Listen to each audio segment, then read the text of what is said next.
Pero para comprender la historia de la cultura griega, la cultura helénica antigua, tenemos que situarlo primero en el mapa. Está en el oriente del Mediterráneo, en la península de Peloponeso principalmente, y al sur de los Balcanes.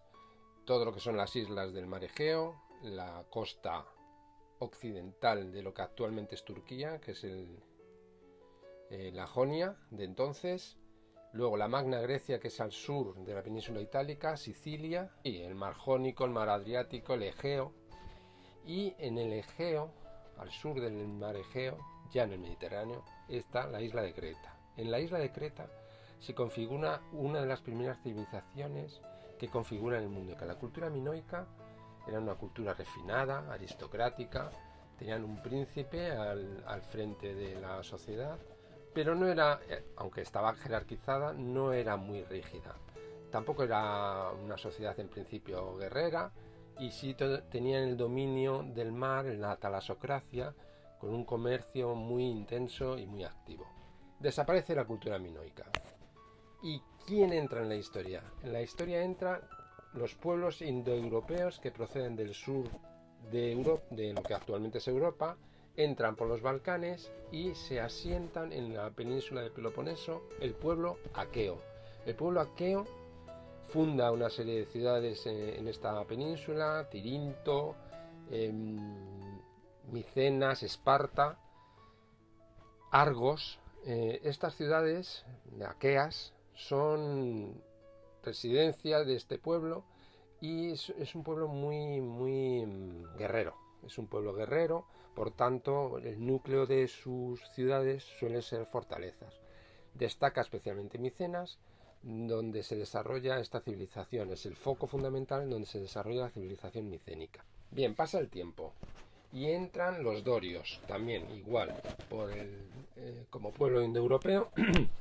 Entran por la península de lo que actualmente es Grecia, entran en el Peloponeso, pero se extienden también a la Jonia. Es el pueblo dorio en torno al año 1200 aproximadamente. Con esta invasión del pueblo dorio comienza una época que los historiadores llaman época oscura, en la cual no hay muchos datos, está muy confuso. Es un momento de cierta confusión desde el punto de vista actual, de que no se conoce muy bien este periodo. Y pasado este periodo de lo que se llama la época oscura, entramos en la época arcaica.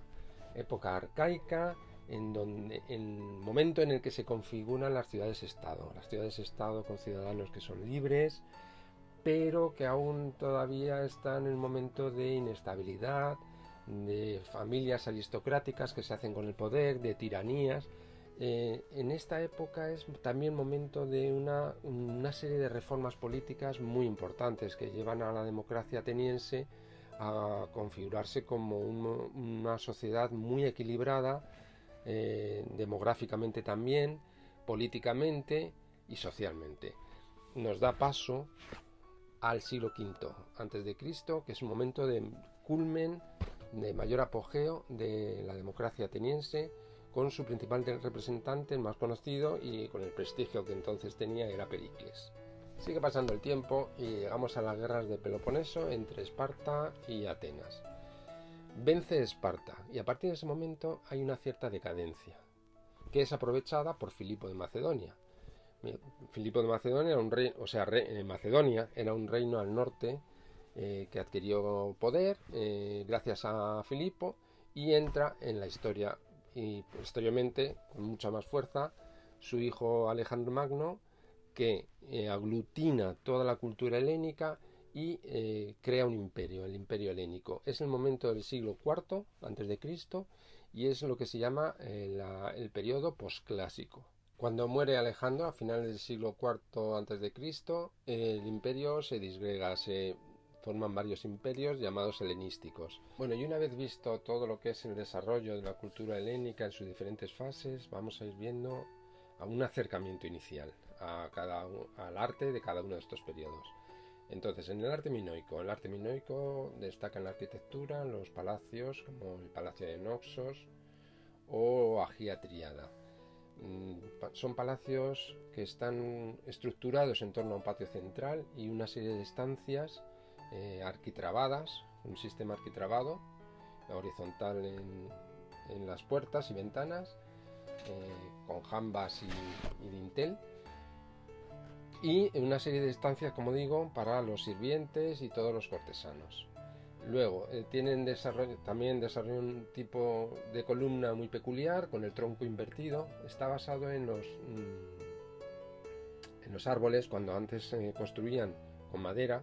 Para evitar que crecieran las raíces, le invertían. Entonces tienen el tronco cónico con el vértice hacia abajo. Y muy peculiar de esta arquitectura y esta columna es el capitel, que hacen con un equino, que es una pieza convexa, y el ábaco, que es cuadrada y que sujeta el arquitrabe. En cuanto a la pintura minoica, que se utilizaba para decorar los palacios, estaba realizada sobre estuco rojo y blanco, y los motivos eran muy alegres y con mucho movimiento. Se han encontrado estatuillas vestidas de mujeres vestidas con el traje propio de la civilización minoica, con muchos volantes y generalmente con serpientes en la mano, como la diosa de las serpientes. La serpiente era un animal sagrado de esta cultura. Y en cuanto a la cerámica, una cerámica muy refinada, y los motivos que usaban generalmente eran los de la fauna y la flora de la isla. También había muchos motivos marinos. El arte micénico, principalmente lo que vamos a destacar son los edificios, son las construcciones, fortaleza, y un ejemplo de ello es la famosa Puerta de los Leones en Micenas. Hay un tipo de edificio que se llama el megarón, que es el previo a los templos. En ese tipo se basaban los templos griegos posteriores, que era con un par de columnas sinantis, una especie de pronaos y luego una sala rectangular con el hogar en el centro. Eso es el llamado megarón. Otra construcción propia de la cultura micénica es la tumba de corredor. Un largo corredor llevaba una sala circular cubierta por una falsa cúpula por aproximación de las hileras de las piedras, y con una sala anexa, que es la sala funeraria. Pues en la Grecia arcaica se va configurando la formación de los principios estéticos. En la Grecia clásica hay algo muy peculiar, que es que se busca el concepto de belleza, que ahora nos parece muy ilógico, pero en ese momento resulta relevante. Luego, con el arte posclásico, ya digamos que se busca más la expresividad, la pasión humana, por encima de ese ideal de belleza, serenidad. Y luego ya con el arte helenístico, pues hay una mezcla entre el arte clásico y el posclásico, y se reciben influencias del arte oriental. ¿Qué son los órdenes arquitectónicos? Los órdenes arquitectónicos son una serie de normas arquitectónicas, artísticas, que sirven para lograr una idea de proporción y belleza. Para conocer bien los órdenes arquitectónicos tenemos que controlar el vocabulario, cada uno de los elementos que forman parte de los edificios. Y para ello pues tenemos que saber qué es el crepis, qué es la columna, cómo son las columnas, cómo es el arquitrabe, qué es el friso y cómo se decora, luego el tímpano y cómo se decora, y también algunos elementos también que ayudan a comprenderlo mejor: el capitel, las partes que forman el capitel, la basa, las partes que forman la basa, y por supuesto algunos otros elementos que también se incorporan al edificio, como son las gárgolas o las acróteras. Bien, entonces, si tenemos en cuenta todos esos elementos y cómo son, cuál es su forma y cómo se relacionan entre sí, ya se ha establecido la primera clasificación, que son el orden arquitectónico: el dórico, el jónico y el corintio. Orden dórico y jónico en la época arcaica, y entra en el clásico el orden corintio. En el dórico vamos a fijarnos en la columna y sobre todo en el capitel. Generalmente no tienen basa, pero en el capitel tenemos el equino y el ábaco. Luego es un sistema arquitrabado, y en el friso suele haber triglifos y metopas, y el tímpano decorado con esculturas. En el jónico hay una basa. En la basa tiene la escocia entre el toro y el bocel. El capitel son volutas, las volutas propias del estilo jónico. El friso no tiene triglifos y metopas, sino una decoración en friso corrido. Y luego ya están las acróteras, que funcionan como elemento decorativo. En el corintio va a entrar con mucha fuerza el capitel corintio, decorado con hojas de acanto, se mantiene la basa y se mantiene el friso corrido. En cuanto al fuste, la diferencia está entre el dórico y los otros dos estilos. En el dórico el fuste es estriado y las aristas son muy agudas. Sin embargo, en el jónico y en el corintio son acanaladas y no tienen tanta agudeza, no son tan agudas las aristas del fuste. Los santuarios griegos eran grandes extensiones de terreno donde se llevaban a cabo actividades religiosas y socioculturales. Las actividades religiosas en los templos que construían allí. Luego las gimnasia, había palestras y también había lugares de espectáculos como los teatros. El templo griego generalmente sobre planta rectangular o cuadrada. Algunas excepciones hay en los tolos que son en planta circular. La decoración escultórica se hacía en los frontones, en el tímpano, en los frisos y en las acróteras como ejemplo también de decoración con escultura. Las partes del templo: el pronaos, el naos, el opistodomos y el aditón. Bien, los tipos de templo se van a distinguir según, por ejemplo, la colocación de las columnas en el frente. Inantis, períptero o díptero, en el frente y alrededor. El períptero, como sabéis, las columnas están situadas alrededor, períptero. Díptero, cuando las columnas que se sitúan alrededor del templo son en parejas de dos. Díptero. Luego, por la situación de los pórticos. Si solo tiene un pórtico es el próstilo. Si solo tiene un pórtico, próstilo. Si tiene dos, anfipróstilo. Y por el número de columnas en el frente, esto sí, número de columnas en el frente puede ser tetrástilo si tiene 4, hexástilo si tiene 6, octástilo si tiene 8.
En cuanto a la evolución de la figura humana en la escultura griega, hay que partir de la escultura arcaica. En la escultura arcaica nos encontramos con las soanas. Las soanas eran unas esculturas femeninas que se hacían en los troncos de los árboles. Por tanto, había muy poco movimiento, mucha rigidez, mucha ley de frontalidad y los brazos generalmente estaban pegados al cuerpo. Y por tanto, no podemos esperar mucho movimiento ni expresión. Las soanas. Luego, otro momento de evolución es el que ejemplifica la dama de Auxerre. En la dama de Auxerre ya hay un cierto acercamiento, estaba policromada y ya podemos apreciar cierto movimiento, tiene un gesto en el brazo y ya se ve una cierta evolución. Seguimos en la época arcaica, porque la Dama de Auxerre es del siglo VII a.C. Continuamos en la arcaica, y un ejemplo de paso avanzado es el Curós de Anavisos, del siglo VI a.C., y la Coré del Peplo. Aquí ya podemos ver un cierto movimiento, una cierta estudio de la anatomía, un cierto estudio de la anatomía, una expresión. Es la famosa sonrisa arcaica.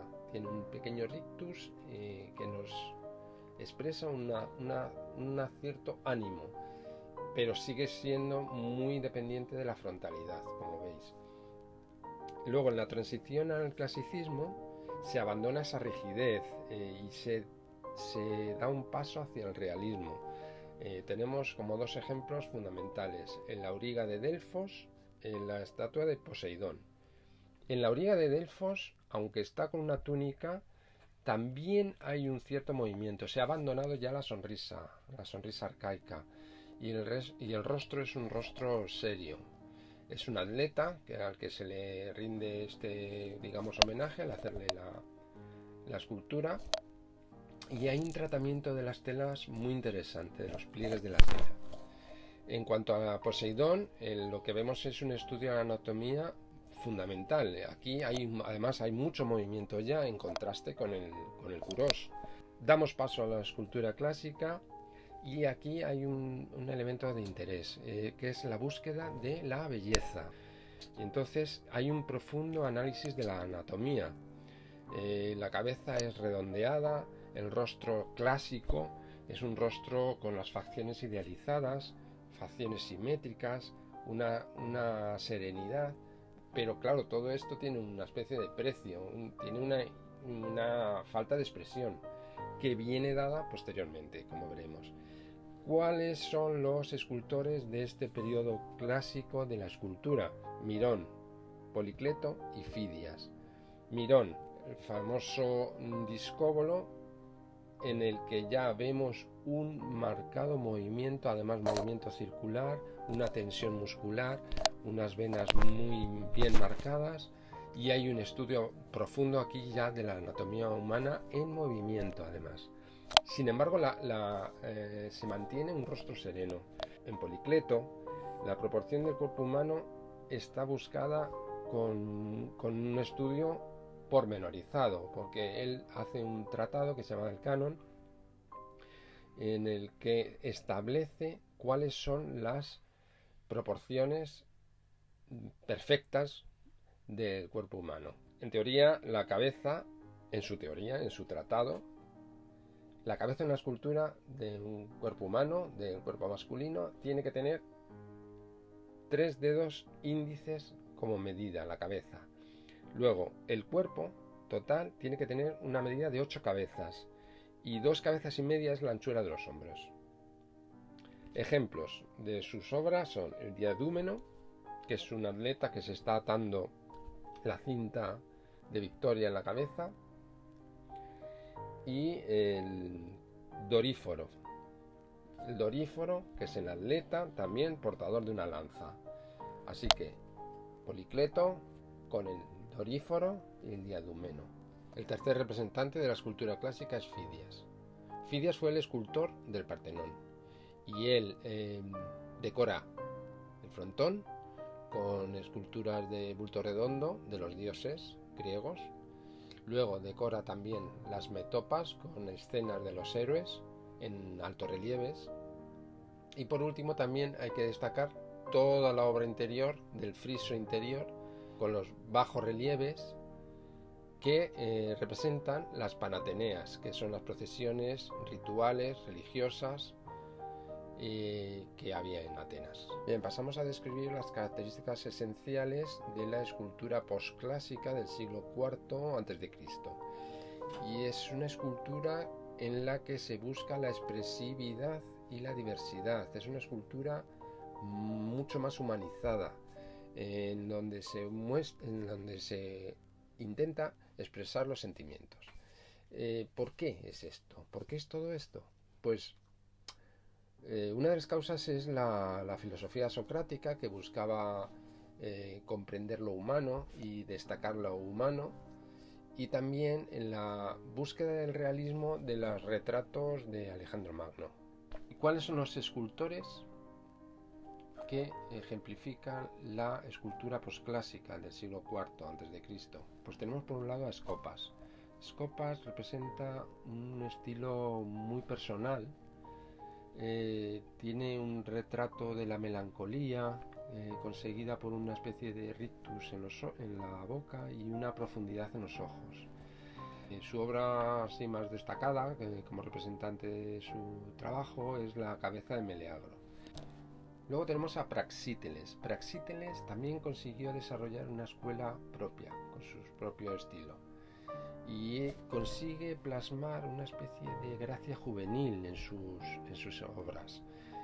¿Gracias a qué? Pues por ejemplo a la sonrisa idealizada, a la famosa curva praxiteliana, que le dota de una sensualidad a los cuerpos. Una obra característica suya propia es la de Hermes con Dionisio Niño. Por último tenemos a Lisipo. Lisipo fue discípulo de Policleto, por tanto aplica el canon de su maestro en sus obras.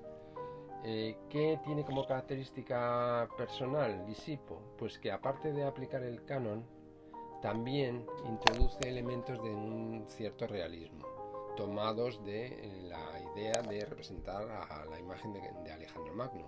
Por ejemplo, la cabeza ligeramente ladeada, los ojos hundidos, el pelo con mechones.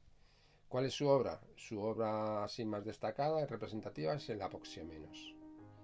Por último vamos a hablar de la escuela helenística de escultura, que esta escuela helenística recibe mucha influencia ya del arte oriental y introduce en sus obras elementos de expresividad, de sentimiento, incluso de exotismo, algo también de erotismo y de violencia, cosa que antes no se había visto en el arte griego. Bueno, las obras más representativas de este periodo helenístico son la Venus de Milo. La Venus de Milo, ¿qué vemos en la Venus de Milo? Vemos una técnica de los paños mojados muy interesante, muy lograda, con una sensualidad exquisita. Luego tenemos la famosa Victoria de Samotracia, hecha por Pitócrito de Rodas. También vemos algo de la técnica de los paños mojados, incluso de la curva praxiteliana. Y por último, el Laocoonte y sus hijos. ¿Qué vemos aquí? Aquí también vemos algo que resulta muy interesante, que es la fuerza pasional, el horror que transmite y la expresividad, la lucha, la violencia, también el exotismo, el movimiento.